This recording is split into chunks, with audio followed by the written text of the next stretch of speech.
예, 선거법 처리를 둘러싼 여야 줄다리기로 연말 대치 전국의 출구를 찾지 못하고 있습니다. 민주당은 오늘 민생 법안과 예산 부수 법안 처리를 위한 온포인트 본회의를 열자는 입장이지만 한국당이 반대하면서 본회의 개의는 불투명한 상황입니다. 네, 한편 한국당이 추미애 법무장관 후보자 인사청문회에 김기현 하명수사 의혹 관계자 등 총 16명을 증인으로 신청했습니다. 이 관련 내용들 오영식 전 국회의원, 정태근 전 국회의원 두 분과 함께 짚어보겠습니다. 네, 안녕하십니까. 어서 오세요. 네, 안녕하세요. 올해도 얼마 남지 않았습니다. 예, 네. 국회 상황이 하지만 안개 속에 갇혀 있는 상황이네요. 오늘 민주당 예산 부수 법안, 민생 법안 처리 위한 온포인트 국회 열자고 하는데 쉽지 않아 보입니다. 한국당도 반대하고 있고요. 또 4+1 협의체에 들은 군소 야당도 선복 관련해서 합의가 이루어지지 않기 때문에 불만을 계속 표시하고 있는 것 같습니다. 민주당으로서 좀 답답할 것 같습니다. 오 의원님. 예, 매우 답답하죠. 사실은 지금 이제 올해가 며칠 남지 않았는데 예산 부수 법안과 이 민생 법안들의 처리를 해를 넘겨 버린다면 그로 인한 국민들의 비판이 매우 클 수밖에 없지 않겠습니까? 그래서 여야가 입장이 있고 지금 국회에서 여러 가지 사안으로 충돌하고는 있지만 그런 것들은 잠시 다 좀 내려놓고 일단은 예산 부수 법안과 민생 법안만이라도 해를 넘기지 않고 성탄절 선물이라고도 이야기하지만 처리하는 여야 간의 대승적인 좀 오늘 극적 합의가 이루어지기를 간절히 바라는 마음입니다. 예, 정 의원님. 지금 예산 부수 법안뿐만 아니라요. 시급히 처리돼야 할 법 중에 보면 예를 들면 병역법 같은 경우가 대체복무 양심적 병역 거부 포함해가지고 그걸 안 하게 되면 일단 1월 1일부터 징병검사를 못 하게 되는 일이 벌어져요. 그리고 이제 기업들 입장에서 보면 소위 52시간 근로자 관련해서 탄력 근로제를 확대하는 문제와 관련해서도 마찬가지고요. 그래서 근로기준법 개정안 같은 게 필요한 경우인데 저는 좀 여야가 조금 더 현명한 생각을 했으면 좋겠어요. 그러니까 예를 들면 어차피 지금 이번 12월 회기 때에 선거법 처리가 어려울 것 같거든요. 그래서 여당에서는 선거법 처리 1월 달에 하겠다 이렇게 얘기를 하시고 그리고 저는 한국당에서도 지금 이제 계속 민생 법안 처리를 지금 반대하시기보다는 오히려 지금 예를 들면 지금 뭐 울산 하명수사 의혹건이라든지 부동산 문제라든지 이런 걸 보면 뭐 우리 상임위를 열자, 뭐 법사위, 행안위, 공교위 같은 걸 열어서 사실 그게 이제 국민들의 초미의 관심이고 오히려 야당 입장에서 보면 정부에 대해서 여당에 대해서 질타를 할 수 있는 거잖아요. 그런 좀 현명한 방안으로 하면 오히려 야당도 득을 볼 수 있지 않겠는가 이런 생각하는데 예. 너무 지금 접점에만 매몰되어 있는 상태로 계속 가는 게 좀 안타깝긴 합니다. 예. 선거법을 1월에 처리하겠다라는 식의 좀 해법, 전략 이런 것들을 좀 잠시 좀 언급을 해주셨는데 실제 민주당이 이번 이 상황을 좀 풀어나가기 위해서는 좀 어떤 전략이 있다고 보세요? 지금 4+1 협의체에서 선거법 개정안에 대해서 여러 가지 좀 난항을 겪고 있지 않습니까? 예. 그것을 지금 막 무리해서 밀어붙이다가 만에 하나 이제 4+1 협의체의 공조 틀이 깨지는 것은 저희로서는 가장 안 좋은 상황 중에 하나이기 때문에 이미 거의 이제 입장과 쟁점 부분들은 다 이제 나와 있어서 어떤 면에서는 민주당이나 나머지 3야당과 대한신당까지 결단의 문제가 남아 있다고 볼 수도 있습니다. 예. 그러나 이것을 지금 예산 부수 법안이나 좀 시급한 민생 법안 처리들을 뒤로 미뤄두고 계속 이거로 이렇게 국회가 공전하고 국회가 이렇게 휴업하고 있는 상태는 집권당으로서는 최대한 상당한 책임감을 느낄 수밖에 없기 때문에 일단은 그러한 패스트트랙 법안이나 주요 쟁점 사안들에 대해서는 시간을 좀 더 갖고 4+1 협의체에서 어떤 최종 합의안을 만들기 위해서 더 좀 진지하게 협상을 진행하고 또 자유한국당 입장에서도 계속 이렇게 극단적인 강경투쟁만이 아니라 좀 협상을 계속적으로 좀 촉구하는 이러한 노력들을 하는 것을 전제로 원포인트로 예산 부수 법안과 민생 법안 처리를 위한 본회의를 좀 최대한 좀 성사시키기 위해서 노력을 하거든요. 지금 자유한국당이 의장이나 민주당의 사과가 먼저라고 하는데 이 사과라고 하는 것이 지금 또 국회의장이나 민주당 입장에서 보면 그 상황에서 예산안의 처리가 4+1 공조로 처리했던 것이 절차상의 소위 말하는 날치기도 아니고 정당한 절차를 통해서 처리를 한 것이기 때문에 사과라기보다는 오늘 만약에 11시에 그 3당 여야 원내대표가 만난다면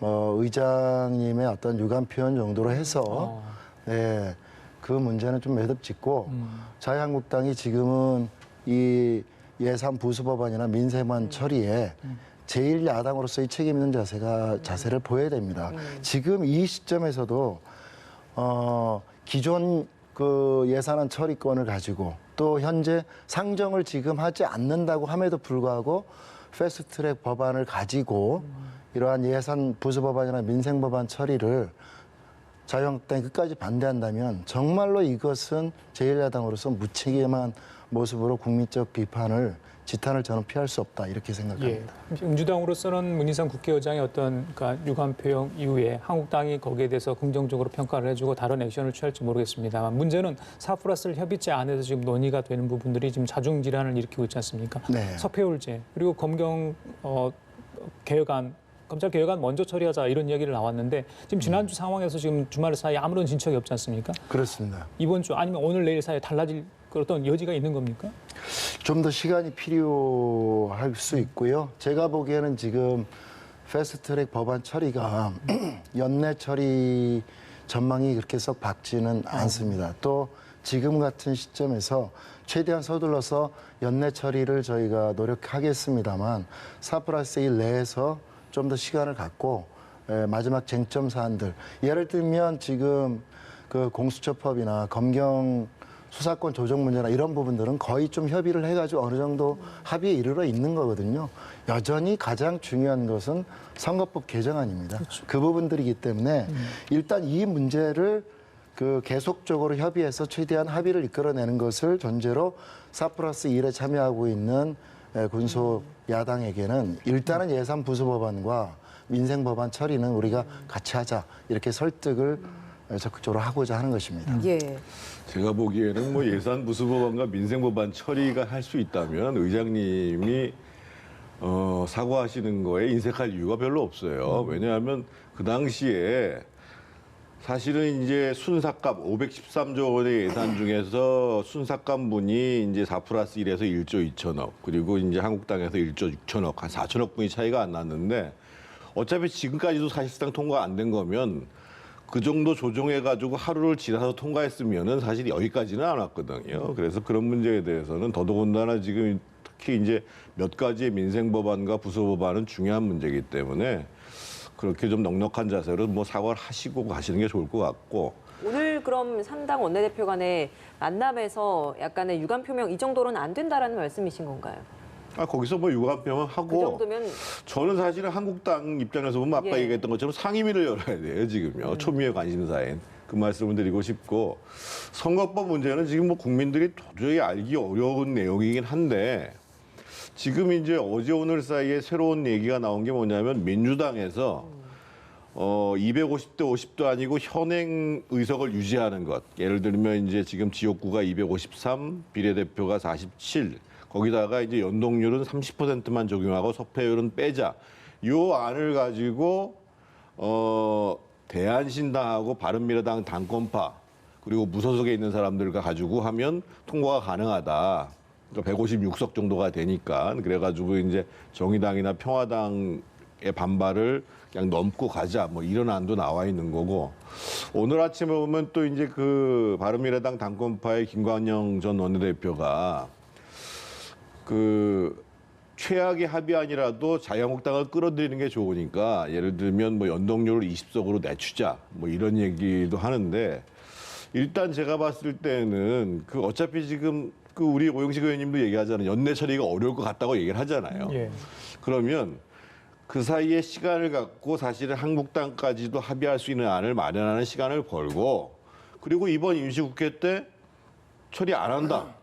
지금 사실 이번 임시국회는 회기도 지금 정하지 않은 상태예요. 그러니까 이번 임시국회 때 어차피 1월 갈 거면 다시 그 임시국회를 소집하면 되니까 그렇게 합의를 보고 어떻든 그 사이에 다시 한번 합의를 추진하겠다. 이렇게 해가지고 좀 국회를 좀 정상화시켰으면 좋겠어요. 그 부분과 관련해서는 이제 여러 의견이 나옵니다만 당장 내일 국무회의에서 이제 예산안이 지금 상정 예정으로 있지 않습니까? 그런데 예산 부수 법안이 처리 안 되고 예. 이게 예산안을 의결하기가 좀 어렵고요. 또 앞서도 지적이 나왔습니다만 병역법 문제 등을 포함해서 지금 요번에 처리를 국회에서 안 해줄 경우에 상당히 그 관련 업무나 행정에 심각한 차질이 발생할 법안들도 적지 않기 때문에 사실은 지금 이러한 상황에서 여야가 서로의 입장을 뛰어넘어서 이 예산 부수 법안과 민생 법안 처리 서로 크게 이견이 없이 합의한 법안의 처리를 계속 당리당략적 입장에서 반대한다는 것은 정말로 국민을 도외시하고 국회가 기본적으로 해야 될 자기 역할을 방기하고 철저히 외면하는 모습이라고 비판하지 않을 수가 없고요. 예. 선거법 관련되어서는 이렇습니다. 제가 누누이 말씀드리지만 이번 선거법 개정안의 핵심은 연동형 비례대표제의 도입이거든요. 근데 앞서 패스트트랙에 상정될 때 보면 그게 지역구 의석을 줄이고 300석을 더 늘리기는 국민적 동의를 받기가 어려우니까 300석 내에서 보면 지역구를 줄이고 비례 의석을 늘려서 그것을 실현시키려 했다가 이게 비례 의석이 대폭 축소되면서 모든 게 이제 발생되기 시작을 했는데 지금 이 시점에 와서는 뭐 위성정당 논란도 있고 좀 여러 가지 지금 논란들 속에서 연동형 비례대표제를 도입하는 것은 저는 이번 개정안의 핵심이기 때문에 그것은 4+1에서 반드시 지켜야 될 최선이고요. 다만 그것을 연동률을 얼마나 할 것인지, 예. 연동형 캡을 어느 정도 선에서 할 것인지, 이 부분에 있어서 제가 아까 말씀드린 것처럼 결단이 좀 필요하다는 거였었고, 예. 석패율제 도입 문제와 관련되어서는 지금 정의당이나 지금 민주평화당, 바른미래당 등에서 이제 강하게 요구를 하고 있는데요. 석패율제도 그렇습니다. 말씀드린 것처럼 지금 비례의석이 대폭 줄어버리는 바람에 이런 석패율제가 애초에 도입 취지를 살릴 수 있느냐. 그리고 지금 현재 잠정 합의안에 보면 석패율을 전국 단위로 도입을 하되 권역별로 한 명씩 해서 6명을 하는데 예를 들면 서울이나 경기 인천이나 더 나아가서 충청, 강원 이러한 3대 권역의 석패율로 지역구 출마자를 살린다는 것이 과연 석패율 도입 제도 도입의 가장 큰 취지인 지역구도 완화하고 얼만큼 그게 상관성이 있고 의미를 가질 수 있느냐. 반면에 이러한 석패율제를 도입을 하면 연동형을 도입함으로 인해서 소위 말하는 민주당이나 자유한국당과 같은 기존에 상대적으로 거대 정당이 비례의석이 대폭 줄어버리거든요. 이렇게 될 경우에는 애초 비례대표제를 운영했던 취지가 있습니다. 그건 정치 신인이나 각 분야의 전문가들을 좀 비례의원으로 원내에 진입시켜서 다양한 국민의 이해 요구나 목소리를 반영하자 그러는데 그럴 수 있는 의석 자체가 없어요. 그렇기 때문에 이것은 오히려 논의를 해나가면서 석패율제가 애초 취지나 예. 도입의 의미는 그렇지 않은데 이게 비례의석이 대폭 줄고 이렇게 되면서 오히려 개혁되는 것이 아니냐라고 하는 그러한 우려들 때문에 그러기 때문에 이 석패율제 도입에 대해서 최대한 합의를 이끌어보되 안 되면 지금 일각에서는 그러면 6석이 아니라 2석으로 도입을 하되 예. 2석으로 의석을 조율하는 방안도 그래서 제기가 되고 있는 상황입니다. 예. 박지원 의원도 이 부분에 있어서 3+1 그러니까 뭐 다른 야 3당과 대한신당에 있어서의 좀 양보를 촉구하는 언급을 또 하기도 한 것 같습니다. 4+1 협의체의 연동형 관련돼서 지금 한국당이 여기에 반대를 하기 위해서 또 나온 이야기가 위성정당이었습니다. 이걸 두고 꼼수냐 묘수냐 이야기가 많은데 뭐라고 보십니까? 그러니까 지금 현재의 4+1 아니 꼼수예요. 연동형도 아니고 준연동형에다가 그걸 다시 준중연동형을 예. 하고 다시 캡을 씌우고 그래서 국민들은 무슨 얘기인지 몰라요. 그러니까 꼼수로 4+1을 하려고 하니까 그럼 우리도 꼼수로 대응하겠다라고 해서 이제 그 비례정당을 만들겠다고 그러는데 현실적으로는 이제 지금 비례한국당이라는 정당이 이미 등록이 돼 있답니다. 예. 그래서 비례한국당이라는 명칭을 못 쓰는 상황인데 저는 만약에 그 4+1 안이 그런 식으로 간다 그러면 한국당이 그 비례대표를 위한 정당을 만드는 것을 막지 못한다고 봅니다. 막지 못한다고 보고, 저희가 이제 지난번에 20대 국회 때 정당 득표율을 계산해 보면 그 당시에 새누리당, 그 자유한국당의 전신인 새누리당이 33% 정도를 얻고 안철수당에서 26%를 받았고 민주당에서 25%를 받았어요. 그러니까 자유한국당 입장에서 봤을 때는 내가 33% 받을 수 있는데 왜 그걸 당신들이 뺏어가냐 이렇게 나올 거 아니겠어요. 그러니까 아까 김관영 의원이 얘기하듯이 뭐 최대한 예를 들면 연동형을 낮춰가지고 합의를 보든지 아니면은 지금 4+1로 가면 비례정당 만든다고 무슨 수를 막겠어요. 막을 방법이 없고 선거운동 할 이유도 없어요. 그냥 정당 만들었다. 그리고 우리 자매당이다. 그러면 그거 표 받는 거예요. 그래서 이런 사태가 오는 데까지 그래서 제가 누누이 말씀드리는 게 왜 연동형이라는 것이 선거개혁의 지고지순한 방안으로 생각을 해가지고 여태까지 논의를 이렇게 끌어왔냐 이거죠. 아니 지고지순한 방안이 아니라 지금 현재 시점에서 어떠한 그 유권자의 민심을 최대한 그 비례성과 대표성을 강화시키면서 의석에 반영할 수 있도록 하고자 하는 거거든요. 예를 들어서 정당 지지율이 5% 10%인 정당이 우리나라 지금 정당 정치 지형 속에서 그 정도의 의석을 그럼 의회에 반영시키고 있느냐? 아니라는 거예요. 30%의 지지율을 갖고 있는 정당이 뭐 35%의 지지율을 갖고 있는 정당이 다수 의석을 다 차지해서 이러한 지금의 정당 문화가 그리고 시스템이 가져오는 폐해가 크다는 거거든요. 예. 연동형 비례대표제의 도입은 그러한 것을 최대한 개선해서 유권자의 민심을 최대한 표로 반영을 시켜 의석에 반영을 시키고 예. 오인 잠깐만요. 네. 저희들이 여기서 정리할 필요가 있어 보입니다. 여야 4+1 협의체가요. 비례대표 의석수를 현행 47석으로 유지하고 석패율제를 도입하지 않는 내용의 선거법 개정안 잠정 합의안을 도출했다고 합니다. 이인영 원내대표가 오늘 열린 최고위원회의에서 주말에 집중 논의를 했고요. 4+1 협의에 진전이 있어서 오늘 안으로 합의안을 만들어 빠른 시일 내에 본회의에 상정하도록 해보겠다 이런 입장을 밝혔습니다. 자, 잠정 합의안을 도출했는데요. 일단 47석 유지, 석패율제 도입하지 않는 내용, 뭐 이게 이제 핵심인 것 같아요. 자, 아니, 일단 근데 제가 그거 좀 설명을 드려야 되는데 그게 4+1 전체에서 합의된 게 아니고 지금 민주당이 그 안을 그렇죠. 제안을 했고 예. 거기에 대해서 바른미래당 당권파 그리고 대한신당에서 긍정적으로 생각을 하고 있다는 거고요. 평화당과 정의당은 여전히 반발하고 있는 거예요. 그러니까 또다시 이제 바른미래당 당권파들이 제기한 안이 뭐냐면 아예 그러면 연동 의석수를 20석으로 더 낮춰버리고 한국당까지 끌어들여서 합의를 보자. 예, 그 대목에서 근데 제가 한 가지 예. 말씀드리면 대한신당 같은 경우도 석패율제 과감히 포기하겠다. 좀 진전된 내용은 분명해 보입니다. 지금 오늘 나온 내용, 방금 나온 내용이기 때문에 제가 일부러 전해드린 건데요. 민주당을 뺀 3+1은 오전 회동에서 이 최종 입장을 정리를 했다 이런 얘기입니다. 그래서 연동률 50% 적용 비례 의석은 30석으로 하고 일단 이거 어떻게 좀 평가를 할 수 있는 겁니까? 그러니까 그것은 사실 제가 아까 말씀드린 것처럼 어느 정도 각 정당이 결단의 시간만 남았다고 하는 것이 예. 연동형 캡을 과연 30석으로 유지할 거냐, 더 낮출 거냐, 내지는 석패율제를 도입할 거냐, 도입하지 않을 거냐, 그리고 도입한 경우에 기존의 잠정 합의안이 6석을 유지할 거냐, 그것을 한 2, 3석으로 줄일 거냐, 이 부분에 있어가지고 계속적으로 좀 물밑으로 조율을 하고 있는 거거든요. 예. 그래서 아까 설명도 있었습니다만 지금 4+1 내에 전체 합의안 잠정안이라고 보기는 좀 어렵고요. 그 내에서 다수가 이렇게 기존 비례 의석을 그대로 둔 채 석패를 도입하지 않는 거에 대해서 일단 어느 정도 의견 접근을 받다는 건데 여기에 대해서 정의당이나 민주평화당의 반발은 여전히 좀 크긴 큽니다. 네네. 의석수를 비례대표 의석수를 그대로 둔다라는 건 어떤 진전이라고 좀 봐야 되는 겁니까?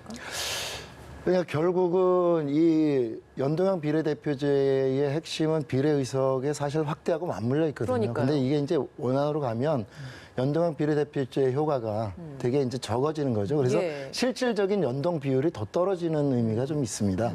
대신 중요한 것은 그럼에도 불구하고 이번 21대 국회의원 총선에서 연동형 비례대표제가 도입된다는 첫 발을 내딛는다는 의미가 좀 큰 거고요. 예. 석패율제는 말씀드린 것처럼 아까 그러한 문제들 때문에 지금 의석수가 이렇게 줄어 있다면 석패율제 도입은 좀 어려운 거 아니냐라는 것에 대해서 어느 정도 좀 공감대가 조금 형성된 측면이 있지 않냐. 설상 도입을 하더라도 제가 보기에는 최소 의석으로 갈 수밖에 없었던 거 아닌가. 예. 이렇게 저는 개인적으로 판단하고 예. 있었습니다. 그 지역구 의석을 안 줄이겠다고 하는 건 뭐냐면은요. 예. 평화당하고 그 대한신당을 배려하겠다는 겁니다. 무슨 얘기냐면 세석을 줄이게 되면 지금 전북, 전남에서 하나씩 줄여야 돼서 그래서 이제 그거를 줄이지 않기 위해 가지고 원래 이제 선거 인구 기준은 그 전년도 12월 31일로 한다고 그러는데 또 거기서 3년 평균으로 한다는 꼼수가 나왔었거든요. 그래서 그게 말이 안 되잖아요. 그러니까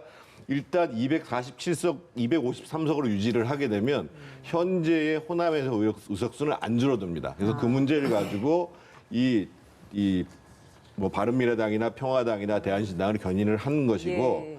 지금 봐서는 그러면 이제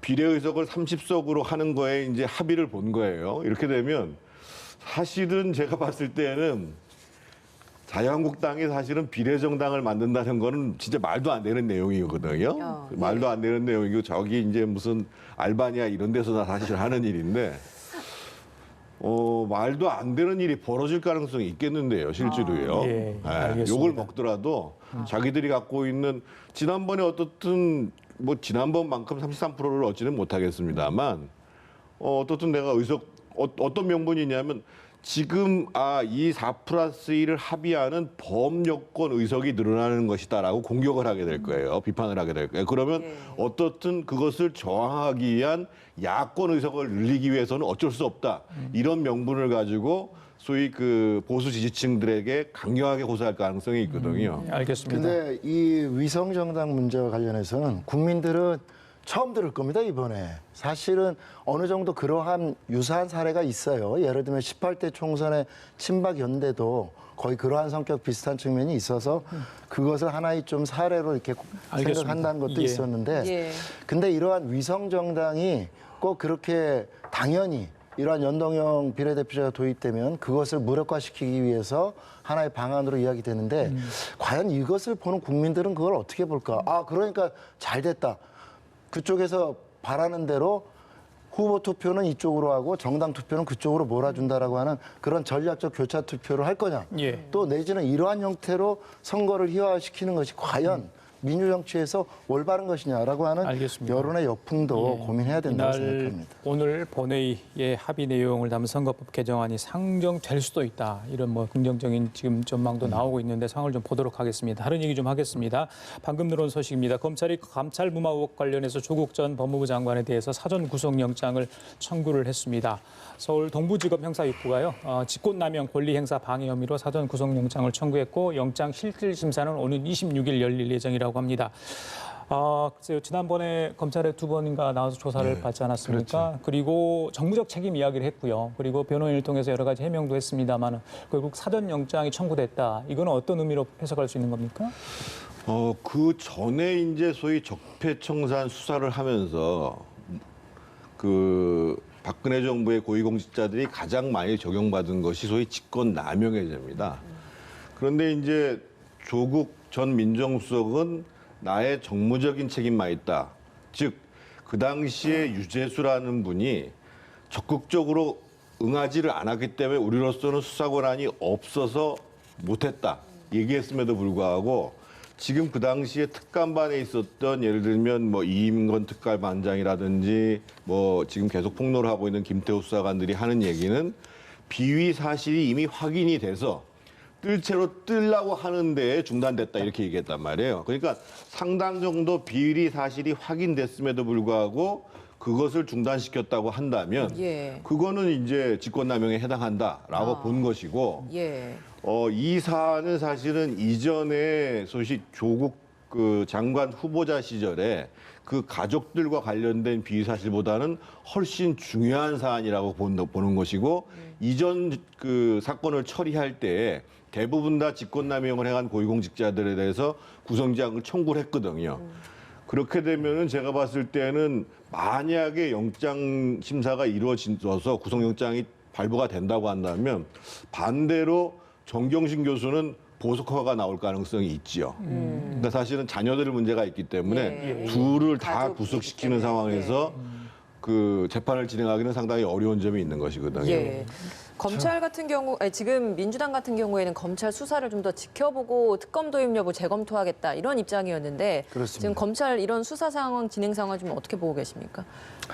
이 부분은 글쎄요, 어떻게든 검찰은 제가 보기에는 조국 전 장관에게 구속영장 청구를 거의 뭐 이렇게 염두에 두고 수사를 진행해 왔지 않았나 이러한 생각을 지울 수가 없습니다. 예. 가족 그 관련 지금 수사가 2달 이상 지난됐음에도 불구하고 거기에서 어떤 결정적 혐의나 검찰이 밝혀내서 이야기한 것이 지금 없는 상태에서 예. 결국은 유재수 전 시장 감찰 무마 의혹으로 지금 사전 구속영장을 청구했지 않습니까? 그런데 이 사전 구속영장 청구와 관련해서 나중에 구속적부심 심사에서 다툴 수도 있겠습니다만 예.